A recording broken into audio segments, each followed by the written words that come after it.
come so that we can go. But our challenge is that we don't yet know how to go. I saw the drama today. We were being called to go on mission. Most times, the interpretation of that is to go and set up another church. Is to go to where they've not had the gospel. If you look at Nigeria today and take Nigeria in an isolated case, the gospel has been preached. But my conclusion is that it's as if words alone can no longer communicate this gospel. We need something else, to be effective in communicating that gospel. Because I have discovered that the end of our faith is actually where it started from. When Jesus walked the earth preaching the gospel, he was always on the street. Every disciple that he called them from their workplaces. And that's the pattern that we need to get back to. The Bible from Genesis to Revelation, every time they call a name, they will call the guy's vocation to describe him. Abraham was a businessman. Paul called himself a tent maker. Everyone in the Bible, if you call Alexander, they say Alexander what? The coppersmith. And that has something to do with our culture too. Our father was talking about the way he changed his name. But if you look at it, the root of our name many times is actually tied to our vocation. If you hear Nyoshino, that means they play percussion in that family. Or Deleke, they are what? Hunters in that family. It's the same in the north. They actually call themselves by the trade or the vocation that so there's something about the work of our hands that when we begin to actually see the work of our hands, I'm sorry I'm just facing the leadership because they are the ones that really need to hear it. Right? When we begin to see the work of our hands as the primary way in which God has called us, things will begin to change. Our father made a reference to the military. How many churches have discipled people purposely to send them into the military? How many churches have discipled people purposely to send them to the civil service? And we are wondering why there's corruption in the civil service. God has called some people specifically to go into the police force. The question we ask when we teach theology of work is this: are there occupations that Christians should not engage in? There are very few. The point is, when you begin to see your work that you do on a daily basis as the primary means in which God has called you, you will do that work differently. When a bicycle repairer knows that he's called of God to be a bicycle repairer, honesty is given, integrity is given, skillfulness is given, because those things are demanded by God. But our father made reference to that. I've been to a church. It's a mission house in Jos where the gate man is deaf and dumb. Because they employed him based on sentiment. The gate man was deaf and dumb. That's what we do in church. There are some hard facts in the Bible. Do you know that tailors and carpenters were ordained in the Bible before priests? Yeah, check it. Tailors and carpenters were ordained in the Bible before priests. Jesus even came not primarily as a preacher, but as what? As a carpenter.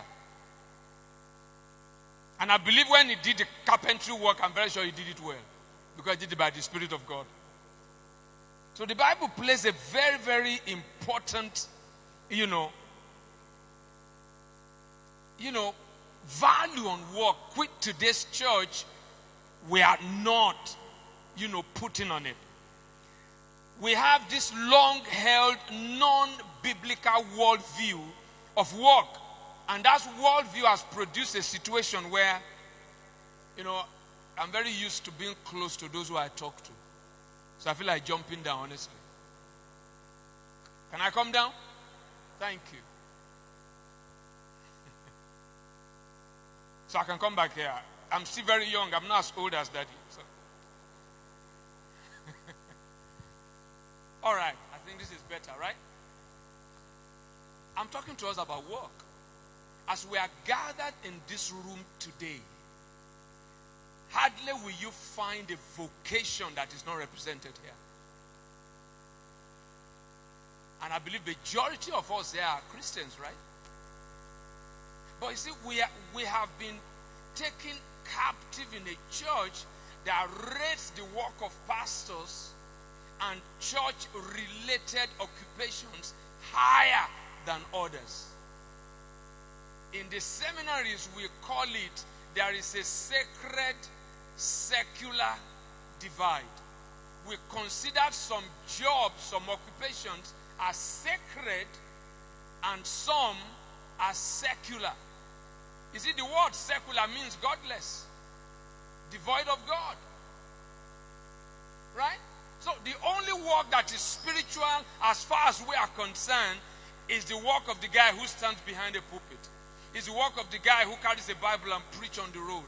But the work of a guy who bakes bread, or who runs a restaurant, or who is a medical doctor, is not spiritual as far as we are concerned. That's where we get the idea of, I am going into full-time ministry. Have you heard that before? Now, what I've come to tell us is that every believer is called into full-time ministry. From the one who is a baker, because if the Bible says we should occupy till he comes, the word occupy is where you get the word occupations. So the way to occupy is to engage in various occupations, from the politician to the teacher to the doctor to the nurse to the bricklayer. Any kind of work a believer does on earth should be done as God's work. The church is not there yet.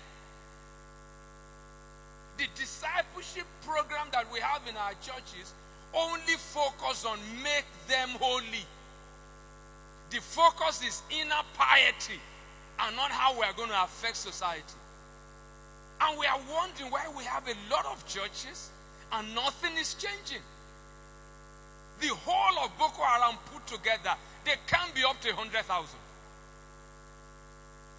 But you know, every time I see what Boko Haram does, what ISIS does, you know, I believe that my eyes are seeing evil so much like this.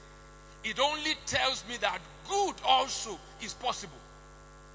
But the commitment of those who are involved in evil is so high that in churches, those of us who are called to do good, we pay lip service to it. Because in our churches, we've not been given a sense of destiny. We've not been given that the work of your hands is sacked. Thank you, my brother.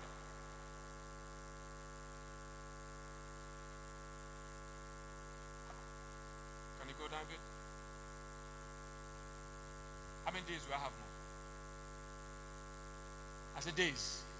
Okay. So we have a situation where we focus so much on the salvation of souls that is not connected with the salvation of cities. There are people in Boko Haram today that they missed us. They come to church, all they hear about is somebody who wants to make money, somebody who wants to go to heaven. Right? We rate eternal higher than the temporal. Eternal is good. Temporal is equally good. They are not superior to one another. So we are on earth to occupy. And that requires occupations, like I said here, from fish farming to politics to business to pastoring. All are God's work and they are supposed to be done God's way.